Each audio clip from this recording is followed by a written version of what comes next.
चलो अभी अपने को पढ़ना है इक्विलिब्रियम ऑफ, कल वैसे मैंने ये बता दिया था।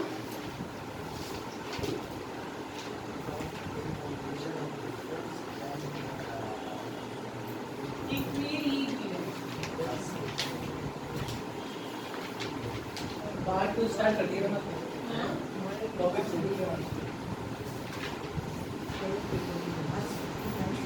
चलिए हमन ने बताया था और ऐसा होता भी है। Force acting at same point on a body, किसी भी एक पॉइंट पे फोर्स लगना, force acting on a same point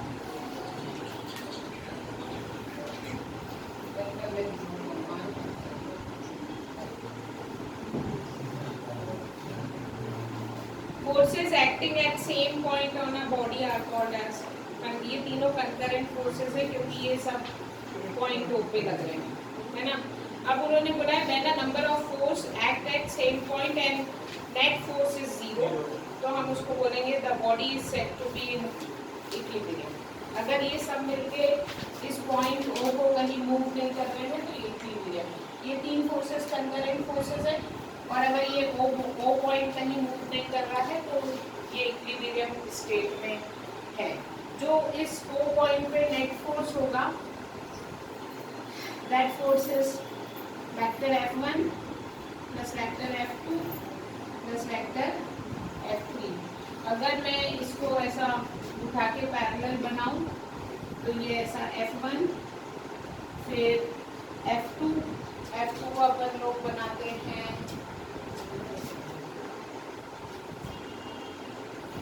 this is F1 and this is F2 and this force is F3। तीनों को उठा के ऐसा रख दिया। और यदि ये तीन फोर्सेस किसी पॉलीगन की साइड्स बता रहे हैं इन अ रेगुलर मैनर, तो इन तीनों का सम 0 होगा। अभी बात समझ में, that you called as a equilibrium. ये कैसे बनाया, F1 के पैरेलल को F2 का पैरेलल ये और F3 का पैरेलल वो, ऐसा कहीं से भी कुछ भी नहीं बना देंगे। आई बात समझ में। तो कोई भी चीज़ इक्विलिब्रियम में होगी तो उस पर नेट फोर्स 0 होगा। अब उन्होंने बोला है एक थ्योरम है लैमिस थ्योरम। क्या है ये लैमिस थ्योरम?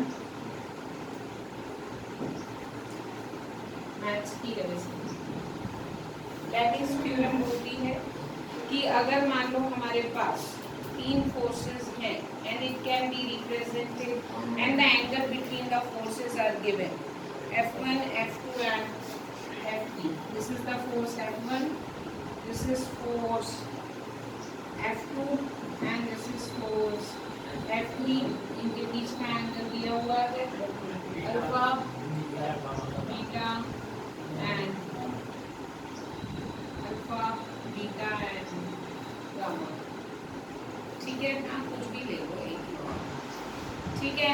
अगर ऐसा तो फोर्सेस दिए हुए तीन और उनके बीच में एंगल दिया है and this forces can be represented by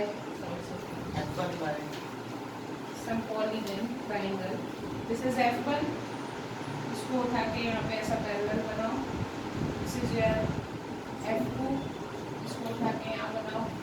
this is your F3, yes or no? अब तुम्हारा F1 और F2 के बीच का एंगल कितना है, अल्फा। F1 और F2 के बीच का एंगल अल्फा है, मतलब ये एंगल अल्फा है, बदलता नहीं, क्योंकि दोनों सेम पॉइंट से इनिशिएट होना चाहिए। अगर ये वेक्टर यहाँ से जा रहा है और ये यहाँ खत्म हो रहा है तो ये अल्फा नहीं होगा, अल्फा होगा बाहर, दिख ही रहा है ना ये एंगल, गेटिंग माय पॉइंट। तो ये वाला एंगल होगा पाई माइनस। उसी तरीके से F2 और F3 के बीच का एंगल है बीटा, मतलब ये एंगल अगर बीटा है तो this angle is pi minus. F1 और F3 के बीच का एंगल है गामा, तो ये एंगल तुम्हारा हो गया नहीं, हाँ ये एंगल तुम्हारा हो, this angle is gamma and this angle is pi minus gamma. Pi Lami's 180 Lami's theorem कहती है the ratio of force and opposite angles are equal. तो F1 is equals to F1 के ऑपोजिट कौन सा है? Pi minus beta is equals to हाँ sine of F2 is इसके opposite तो sine pi minus gamma and F3 के opposite है pi minus alpha. This is your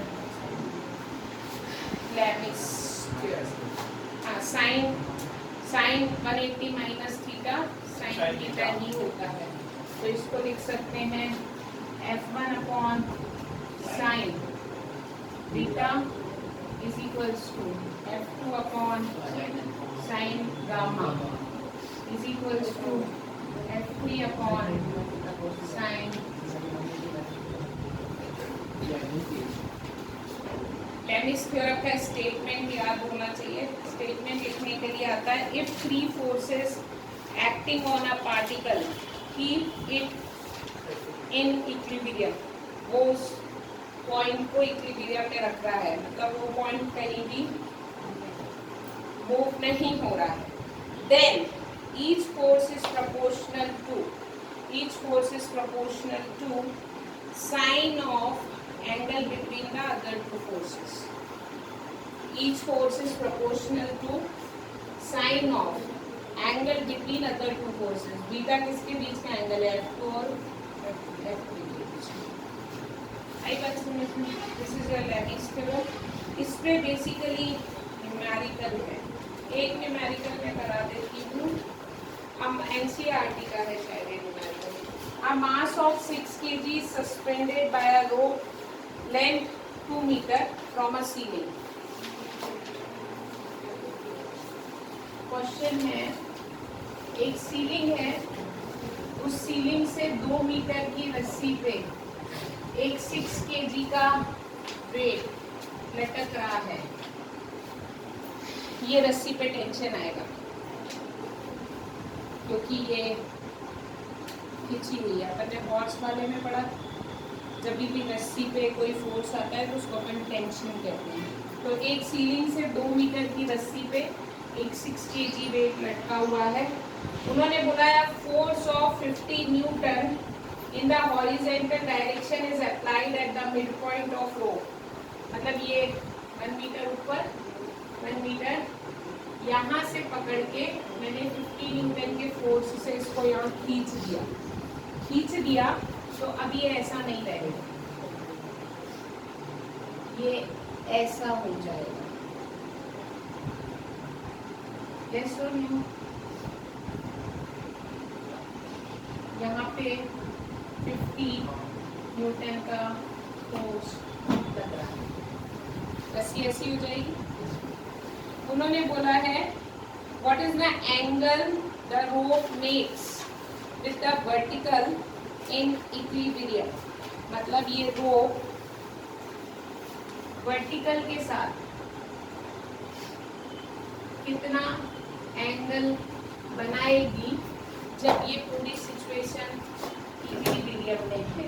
पहले अपन यहाँ देखते हैं कौन कौन से फोर्सेस कर रहे हैं। ये तो क्वेश्चन उनको निकालना है, ठीक है। आगे बात समझ में?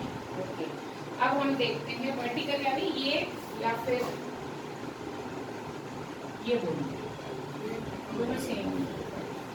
तो रोप वर्टिकल के साथ कितना एंगल बनाएगी ये पूछा हुआ है। आगे बात समझ में? अब ये रस्सी पे टेंशन लगेगा, इस पॉइंट पे अपन अभी इक्विलिब्रियम वाला कंडीशन लगाएंगे, ठीक है। यहाँ पे एक फोर्स लग रहा है P1 जो मैं ऊपर की डायरेक्शन में ले रही हूँ, और नीचे भी है उसको मैं ले रही हूँ, ठीक। दोनों ही तरफ से रस्सी खींची हुई है। आई बात समझ में? तो एट पॉइंट P इस T1 के दो कंपोनेंट्स तोड़ते हैं। एक ऐसा, what is the value of this component 1? T1 की cos 50 sin यस और sin की 90/6 इस T1 के दो कंपोनेंट्स तो हैं जिसके साथ एंगल है वो cos होगा, जिसके साथ एंगल नहीं है वो sin होगा। यस और नो? इसके दो कंपोनेंट्स तोड़ लिए T1 cos थीटा एंड अब अगर ये इक्विलिब्रियम में है मतलब T1 cos theta should balance T1 cos theta को बैलेंस करेगा T2। नीचे थोड़ी गिर रही है ना रस्सी, कोई सा फोर्स ज्यादा नहीं है, मतलब T1 cos थीटा का डायरेक्शन इधर है एंड T2 का डायरेक्शन इधर है। यस और no? T1 cos theta is balanced by T2। अगर मान लो इसका वेट तुम्हारा 60 kg है तो ये हो जाएगा 6 kg है तो फोर्स हो जाएगा 60 न्यूटन। क्यों? Mass into gravity. ग्रेविटी कितना होता है 10। फोर्स कितना होगा? Mass into acceleration.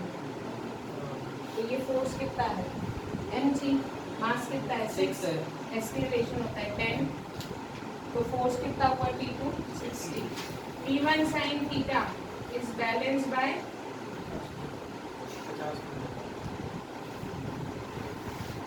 बस दो इक्वेशन को सॉल्व कर लें, थीटा की वैल्यू आ जाएगी। कैसे आने? डिवाइड कर दे,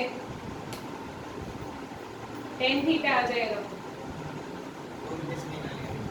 tan theta is equals to कुछ वैल्यू आएगी, वो तुमको सर बताएगा।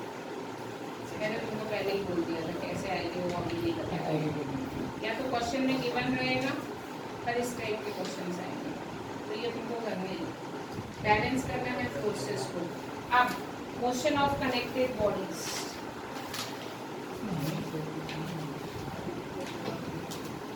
ऐसे लड़ना लेगी कितनी जल्दी सबकी मूवी पीछे गई है ना।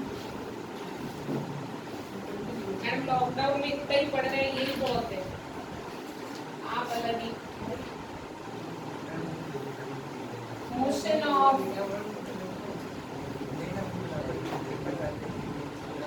बातें नहीं, कनेक्टेड बॉडीज। तुम लोगों को एक पुली दी हुई है, पुली तो क्या होता है जिससे कुएं से पानी खींचते हैं,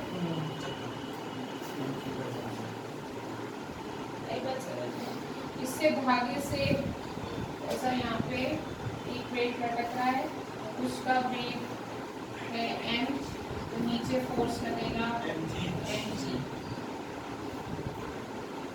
वही रस्सी के इस तरफ पे छोटा मास लटक रहा है, तो यहाँ पे फोर्स होगा mg। यस और नो? दोनों पे टेंशन होगा, टेंशन ऑपोजिट डायरेक्शन में देते हैं क्योंकि रस्सी खींची रहेगी, ऑब्वियसली दोनों तरफ वजन लटक है, लेकिन वो पुली से रस्सी इस तरफ आएगी। क्यों? क्योंकि ये मास ज़्यादा है, तो जिस एक्सेलरेशन से ये नीचे आएगी उसी एक्सेलरेशन से वो ऊपर जाएगी। यस और नो? क्या समझना आपको? ठीक है। अब उन्होंने बोला है motion of connected bodies, ma is equals to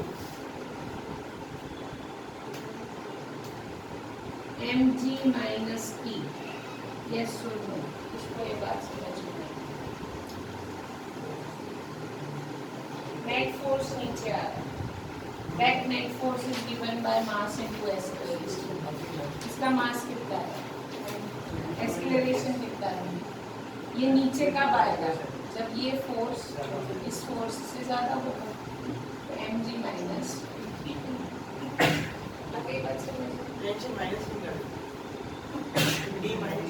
अरे वही वाली बात जो हॉर्स वाले में था, इस फोर्स का कुछ तो ये रस्सी टूट थोड़ी गई है, तो रस्सी को भी तो फोर्स बैलेंस कर रहा है, बचे हुए फोर्स से नीचे आ रहा है, तो ma is equals to mg minus t। mg ज्यादा तो है पर mg का कुछ हिस्सा t को बैलेंस कर रहा है और बचे हुए फोर्स से गई बात समझ में? उसी तरीके से इधर पे लगाते हैं, यहाँ पे आएगा MA is equals to T minus yes you know, ये ऊपर जा रहा है उसी एक्सक्लेरेशन से, लेकिन इसका मास अलग है। आई बात समझ में? Getting my point? What is the acceleration of this body? A is equals to adding equation 1 and 2, A common निकाल लिया, m plus m is equals to mg minus plus 2 आएगा, दोनों को ऐड कर देना, ये कट mg minus mg, तो A is equals to हो गया g m minus m और m प्लस गलत किया मैंने? नहीं, सही किया, एकदम सही। This is the acceleration by which a connected body moves. Obviously, A is less than G. A की वैल्यू G से कम आएगी, क्यों? क्योंकि इसका वैल्यू मल्टीप्लाई हो रहा है और ये वैल्यू में नीचे डिनोमिनेटर जाता है, समझ नहीं आ रही।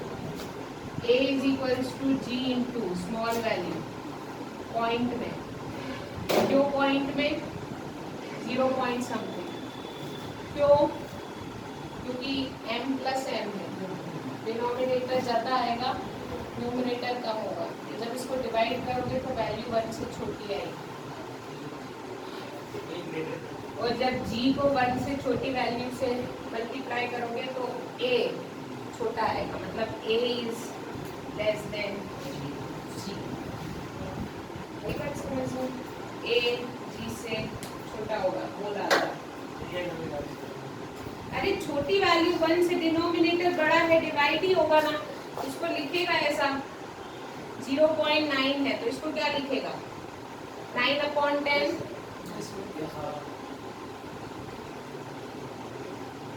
तो जब इसको इससे डिवाइड करेगा तो a वैल्यू जो आएगी वो g से तो छोटी ही आएगी ना, यहाँ पे तो कुछ भी रख के देख ले, तो यहाँ वैल्यू 5 से छोटी आएगी ना, क्योंकि 9/10 है। तो that is what I am saying कि a की वैल्यू g से छोटी ही आएगी, मतलब यहाँ जिस एक्सेलरेशन से acceleration of a of two connected body is less than the acceleration of gravity, मालूम नहीं चला। अगर हमने इन दोनों को डिवाइड कर दिया ma/ma, तो तुम्हारी इक्वेशन बनेगी mg minus T upon t minus, कितनी भी बातें कर लो बेटा, जिस दिन टेस्ट हो गया ना, अगर कुछ नहीं बनाना, नहीं इतना मालूम नहीं हो, पकड़ पकड़ के अभी बचे हुए हो तुम, इसलिए होशियारी नहीं देना। क्रॉस मल्टीप्लाई, टी की वैल्यू निकालनी है, tension on the string, m is equals to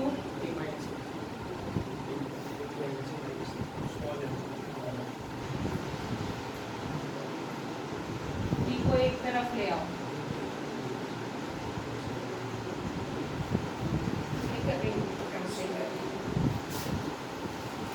t is equals to m plus m is equals to mg 2mg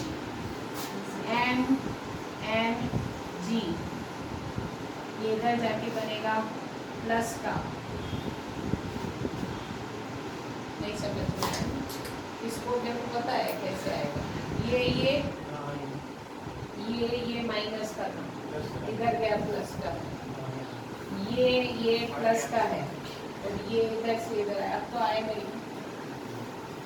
तो बेसिकली 2 इज इक्वल्स टू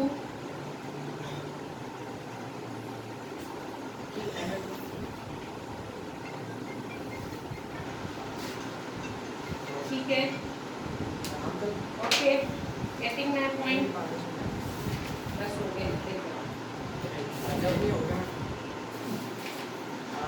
ठीक है। तो ये जितना भी मैंने पढ़ाया है ना, ये फ्रिक्शन के पहले तक का पढ़ाया है। इसके पहले तक का फ्रिक्शन के पहले, तो फ्रिक्शन के पहले तक के न्यूमेरिकल्स आप लोगों को करके रखना है।